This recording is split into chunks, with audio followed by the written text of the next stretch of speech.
Hello and welcome back to another video looking at more items added to 7.4 into housing. Specifically today we're looking at some crafted items and we're looking at 5 items in particular. We've got 3 new planters, which includes the Ilmeg planter, the Lakeland planter and the Yormore planter.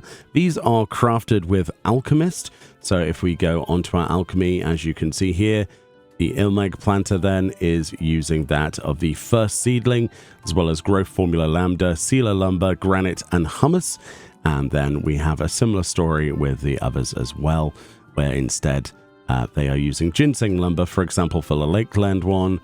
And we are also using dark mahogany for the Yormore planter. So different colored woods, basically changing the recipe very slightly. But that's those first 3. We're also looking at 2 other items in this that are crafted that I've missed up until now. The Fortune Teller's Table, which is a round table laden with the fortune-telling accoutrements one could need, and the Minishroom Lamp as well, which is a tabletop item, which is an organic light source featuring a cluster of faintly glowing mushrooms. To note then, out of all 5 of these items, the only thing that's dyeable is the Fortune Teller's Table. To make the Fortune Teller's Table then, as you can see here, we're using Fortune Teller's Velvet, Dark Mahogany Lumber, the 5 Ages, and the ink and quill here to create that. These are basic recipes for level 100 carpenter there. And then we've got another alchemy recipe for the Minishroom Lamp, which is another basic level 100 recipe using growth formula lambda, dark mahogany lumber, shriek shrooms, yaktail, springwater, and hummus. So let's look at all 5 of these items then. Previewing the Fortune Teller's Table first then, I really like this one. It is a round table with this cloth over the top, this sort of purple velvet that drapes onto the back, just behind the actual accoutrements. We've got ourselves some sun and star, sort of star and moon rather, chained bits there. I don't know what they're for. We also have some glowy elements to this as well. As you can see, these little crystals in both a bowl. We've got a quill and ink here. We've got little gemstones. We've got some coins here. And we've got these, which are the Astrologian cards, which I think is really cool, actually, to see these outside of where you would normally see them on the side of an Astrologian weapon. We've got a stack of them in this box here. And they're obviously the tarot cards with some books there, presumably on fortune telling. And we got a really nice soft candle light as well, which I thought was really cool. In terms of dyeability with this, then, obviously, this is the only of these 5 items we're looking at today that can be changed of color. The colors then, as you would probably imagine, affect that of the blanket, the velvet top there. So if you want a dark top there or a different color to match with other, furnishings that you've got, you could go a lot worse than a nice ruby red, for example, or some darker colors if you want to. But yeah, really happy with this one. It's a really pretty item. The texture quality of the cloth is quite nice as well, with the sort of silver edging there as well. Very nice stuff. And just in case you were wondering what it looks like in terms of with the source of light on this, there's the candle light, and of course there's the gemstones as well, which is quite nice if you have a lower lit conditioned area. All right, on to our 4 alchemy crafted recipes then. Firstly, let's look at these 3 planters. So this is the Ilmeg planter, and the thing you'll see about these is they're actually quite large. I was surprised at this, and I'm happy that they're not just, generic items. They are not tabletop though, so placing these on like ledges and things like that, probably going to be difficult. I was kind of hoping that we could put these as a tabletop item on some lofts, but that is not the case. We've got a bit of the actual Ilmeg castle there as well, which is quite cute with the petals growing around it. Lovely tree though.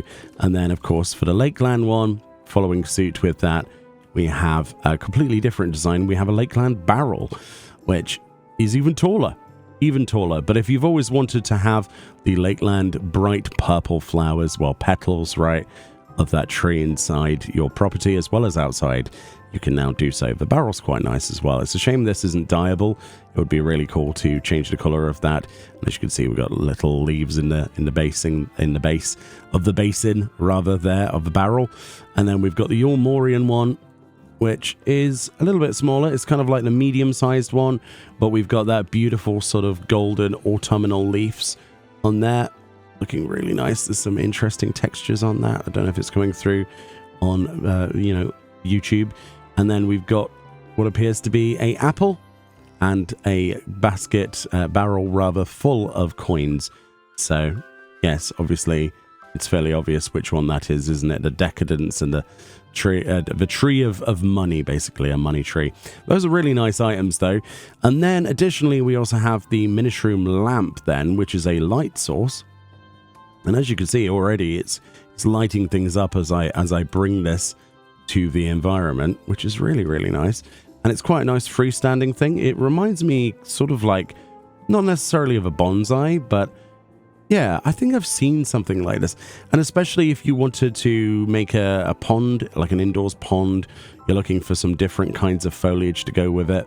This is a perfect like accompaniment to that. Obviously, the bottom has this large bowl, but the bowl isn't too big that you'd be able to clip that into some other scenery, basically, or into the pond itself. That would look quite nice. And of course, we've got that nice luminous glow and sort of like a shiny texture on the top of those caps, those mushroom caps. And of course, this is not dyeable, but its perk is how pretty that is. And this one actually provides more light than a lot of the other items I've seen. So if you want to just clip this into the floor or something and have other objects, so you don't even have this mound, you could totally do that by, you know, obviously counter glitching, things like that. But look at the light source that provides. It's really, really cute, actually. I really like this one. But yeah, in general, all of these items are really cool. Again, a bit of a weird accoutrement. These are just kind of like the leftovers I've got left to film. But these are alchemy recipes, and they sell quite well at the moment, actually. If you want to make some gil, a lot of these recipes go for about 100 to 150,000 gil per tree, for example, at least on my server. But additionally, apart from that, we've got this beautiful carpenter recipe for the fortune teller's table. Really cool items, actually. I'm not sure how I'm going to incorporate these myself.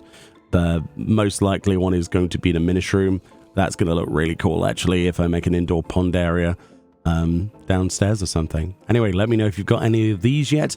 More videos on the way as we try to cover everything we physically can from patch 7.4. And I'll keep making videos. Thank you so much, and I'll see you all next time. Bye-bye.